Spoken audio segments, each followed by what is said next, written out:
Well, we've trekked in much of the Himalayas, and Ladakh was one place we hadn't been to, and the scope for walking and for meeting people and being in villages and visiting gompas like in Lamayuru is just fantastic.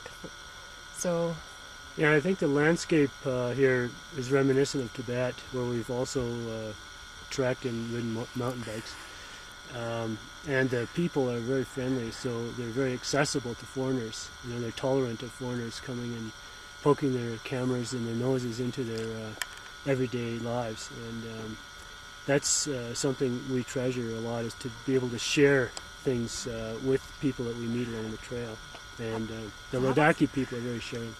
How about something like infrastructure? I mean, it's pretty bare in terms of toilets, camping sites, bathing places. I mean, yeah, well, we've done a lot of climbing expeditions and ski expeditions all over the world, and really it's no different in any other part of the world. I mean, in fact, there's no infrastructure in other mountain ranges like the Andes or the Rockies in Canada where we live. You know, you have to be self-contained, and we find that similar in Ladakh.